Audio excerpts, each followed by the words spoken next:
अध्याय 36। मौन की सभा। प्रातःकाल। हस्तिनापुर की प्राचीरों पर उगते सूर्य का प्रकाश फैल चुका था। महल जाग चुका था, लेकिन पितामह भीष्म उससे पहले ही जाग गए थे। वे गंगा जल से अर्घ्य अर्पित कर पूर्व दिशा की ओर निहार रहे थे। उनके मन में बार बार वही प्रश्न उठ रहा था। पुराने शिव मंदिर से वह रहस्यमयी चिन्ह आखिर गया कहाँ? उन्होंने आंखें बंद की, कुछ क्षण तक केवल मौन। फिर धीरे से बोले, यदि यह खेल है तो इसका खिलाड़ी अभी सामने नहीं आया। उधर रुद्रकेतु अस्त्रागार के बाहर लकड़ी की तलवारों को व्यवस्थित कर रहा था। उसके पिता वीरेंद्र मुस्कुराए। राजधानी में रहना आसान नहीं होता। रुद्रकेतु ने पूछा, क्यों? वीरेंद्र बोले, जंगल में शत्रु सामने दिखाई देता है, राजधानी में नहीं। रुद्रकेतु ने बिना कुछ कहे ये बात अपने मन में उतार ली। गुरुकुल में आज आचार्य द्रोण धनुर्विद्या का अभ्यास करा रहे थे। अर्जुन का ध्यान केवल लक्ष्य पर था। भीम पूरे उत्साह से अभ्यास कर रहा था। दुर्योधन गदा चलाने में मग्न था। मैदान की सीमा पर कर्ण खड़ा सब देख रहा था। उसकी आंखों में इच्छा थी, पर शिकायत नहीं। रुद्रकेतु धीरे धीरे उसके पास पहुंचा। क्या तुम रोज यहां आते हो? कर्ण मुस्कुराया। हाँ, सीखने के लिए अनुमति की नहीं, धैर्य की आवश्यकता होती है। रुद्रकेतु ने पहली बार महसूस किया कि कर्ण का सबसे बड़ा अस्त्र उसका धैर्य है। इसी बीच आचार्य कृपा की दृष्टि दोनों पर पड़ी। उन्होंने कुछ नहीं कहा, केवल उन्हें ध्यान से देखा, मानो वे दोनों के स्वभाव को पढ़ रहे हो। दोपहर में राजमहल में एक छोटी मंत्रणा सभा बुलाई गई। धृतराष्ट्र, भीष्म, विदुर और कृपाचार्य उपस्थित थे। उत्तर पश्चिम के वन, मंदिर और बढ़ती अफवाहों पर चर्चा हुई। विदुर बोले, भय फैलने से पहले सत्य तक पहुंचना आवश्यक है। भीष्म ने सहमति में सिर हिलाया। और सत्य तक पहुंचने के लिए धैर्य चाहिए, जल्दबाजी नहीं। सभा समाप्त होने पर विदुर अकेले महल के गलियारे से गुजर रहे थे। उन्हें लगा मानो कोई उन्हें देख रहा हो। वे तुरंत मुड़े। गलियारा खाली था, लेकिन एक खंभे के पीछे फर्श पर काले रंग की धूल का एक छोटा सा निशान पड़ा था। विदुर नीचे झुके। उन्होंने उंगलियों से उसे छुआ। धूल साधारण नहीं थी, वह पल भर में हवा में घुल गई। विदुर की आंखें गंभीर हो गई।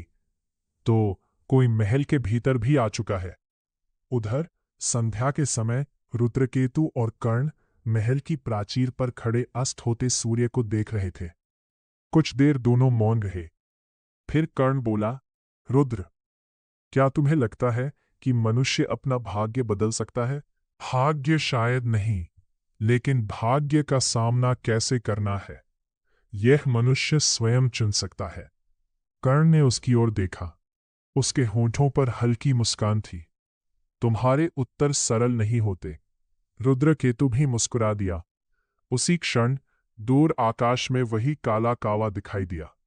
उसने एक चक्कर लगाया और उत्तर दिशा की ओर उड़ गया। रुद्रकेतु की माला इस बार गर्म नहीं हुई, लेकिन उसके हृदय में एक अनजानी बेचैनी उठी, मानो कोई अदृश्य शक्ति हस्तिनापुर के और निकट आ चुकी हो। और दूर घने वन के अंधकार में एक अज्ञात व्यक्ति ने धीरे से आंखें खोली। उसके होठों से केवल एक वाक्य निकला, अब समय है अगली चाल चलने का। अध्याय 33। गुरुकुल की सीमा। प्रातःकाल। गंगा के तट से आती शीतल हवा हस्तिनापुर के गुरुकुल को स्पर्श कर रही थी। आज का दिन अन्य दिनों जैसा ही प्रतीत हो रहा था, लेकिन आचार्य द्रोण की आंखों में एक विशेष गंभीरता थी। उन्होंने सभी राजकुमारों को अभ्यास स्थल पर एकत्र होने का आदेश दिया। अर्जुन, भीम, युधिष्ठिर, नकुल, सहदेव, दुर्योधन, दुशासन और अन्य कौरव अपने अपने स्थान पर खड़े हो गए। गुरुकुल के बाहर हमेशा की तरह कर्ण मौन खड़ा था और कुछ दूरी पर रुद्रकेतु भी उसे देख रहा था। द्रोणाचार्य ने भूमि पर एक वृत्त बनाया। आज अस्त्र चलाने का अभ्यास नहीं होगा। सभी राजकुमार एक दूसरे की ओर देखने लगे। द्रोण बोले, आज मैं जानना चाहता हूँ कि योद्धा बनने का अर्थ तुम क्या समझते हो। उन्होंने सबसे पहले युधिष्ठिर की ओर देखा। उत्तर दो। युधिष्ठिर ने शांत स्वर में कहा, जो धर्म की रक्षा करे वही योद्धा है। द्रोण ने सिर हिलाया। फिर भीम से पूछा, जो अपने प्रियजनों की रक्षा करे। दुर्योधन बोला, जो किसी के सामने झुके नहीं। अर्जुन ने कहा, जो अपने लक्ष्य से कभी न डिगे। द्रोणाचार्य ने सभी उत्तर सुने। उन्होंने किसी को सही या गलत नहीं कहा।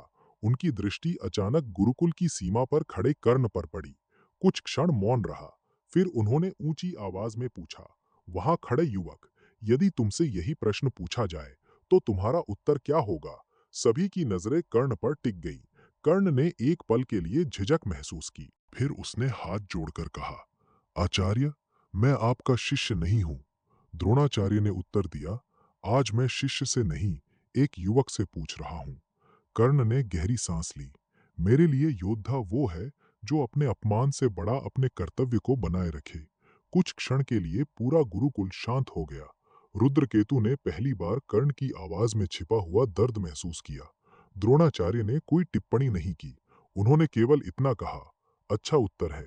कर्ण ने विनम्रता से सिर झुका लिया। उसके लिए यही शब्द पर्याप्त थे।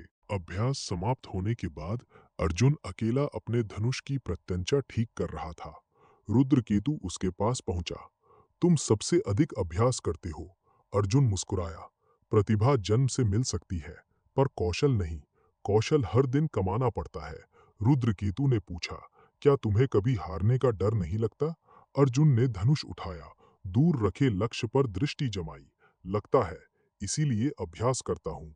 उसने बाण छोड़ा। बाण लक्ष्य के ठीक मध्य में जाकर धंस गया। दूर खड़ा कर्ण ये दृश्य देख रहा था।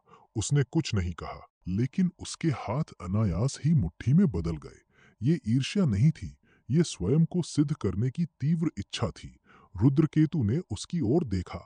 उसे लगा इन दोनों के बीच संघर्ष की शुरुआत शत्रुता से नहीं, बल्कि समान ऊंचाई तक पहुंचने की आकांक्षा से होगी। उसी समय महल की ऊंची प्राचीर से भीष्म ये सब देख रहे थे। उनके पास विदुर आकर खड़े हुए। विदुर ने पूछा, क्या सोच रहे हैं पितामह। भीष्म ने गुरुकुल की ओर देखते हुए कहा, इन युवाओं के हाथों में भविष्य है। कुछ क्षण बाद उन्होंने धीमे स्वर में जोड़ा, और भविष्य की सबसे कठिन लड़ाइयाँ अक्सर रणभूमि में नहीं, मनुष्य के भीतर लड़ी जाती है। सूर्य धीरे धीरे पश्चिम की ओर झुकने लगा। गुरुकुल का दिन समाप्त हो गया, लेकिन किसी को ये आभास नहीं था कि समय धीरे धीरे उन्हें उस रंगभूमि की ओर ले जा रहा है जहां इतिहास बदलने वाला था। अध्याय 38। आचार्य की दृष्टि। अगली सुबह गुरुकुल में सामान्य दिनों की तुलना में अधिक शांति थी। आचार्य द्रोण पहले से ही अभ्यास भूमि पर उपस्थित थे। उनके सामने धनुष, भाले, गदा और तलवारें सुव्यवस्थित रखी थीं। एक एक करके सभी राजकुमार आ गए। युधिष्ठिर सबसे पहले आचार्य को प्रणाम कर अपने स्थान पर खड़े हुए। भीम ने मुस्कुराते हुए अपनी गदा उठाई। दुर्योधन की दृष्टि सीधी भीम पर थी। अर्जुन ने बिना समय गवाए अपना धनुष उठा लिया। द्रोणाचार्य ने सबको देखा, फिर बोले, आज प्रतियोगिता नहीं होगी। आज तुम अपने साथी की सहायता करोगे। राजकुमार एक दूसरे की ओर देखने लगे। ये अभ्यास उनके लिए नया था। अर्जुन को नकुल के साथ रखा गया। भीम और सहदेव एक साथ अभ्यास करने लगे। दुर्योधन के साथ दुशासन था। द्रोणाचार्य हर जोड़ी के पास जाकर उनकी शैली देख रहे थे। वे केवल अस्त्र नहीं देख रहे थे, वे स्वभाव पढ़ रहे थे। गुरुकुल की सीमा के बाहर कर्ण आज भी उपस्थित था। उसके हाथ में अपना साधारण धनुष था। वो दूर एक पेड़ को लक्ष्य बनाकर अभ्यास कर रहा था। हर बार बाण पहले से अधिक सटीक बैठता। रुद्रकेतु कुछ देर तक उसे देखता रहा, फिर उसके पास जाकर बोला, तुम किसी से कम अभ्यास नहीं करते। कर्ण हल्का सा हंसा, क्योंकि मुझे किसी से अधिक सिद्ध करना है। रुद्रकेतु ने कोई उत्तर नहीं दिया। वो समझ रहा था कर्ण हर बाण केवल लक्ष्य पर नहीं चला रहा, वो अपने भाग्य को चुनौती दे रहा है। उसी समय आचार्य द्रोण की दृष्टि एक क्षण के लिए गुरुकुल की सीमा से बाहर गई। उन्होंने कर्ण को देखा। वे कुछ पल शांत रहे, फिर अभ्यास समाप्त होने तक कुछ नहीं बोले। दोपहर, जब सभी शिष्य विश्राम के लिए चले गए, द्रोणाचार्य अकेले अभ्यास भूमि पर खड़े थे। उन्हें पीछे से कदमों की आहट सुनाई दी। भीष्म वहां आए। आचार्य। द्रोण ने प्रणाम किया। कुछ क्षण दोनों मौन रहे।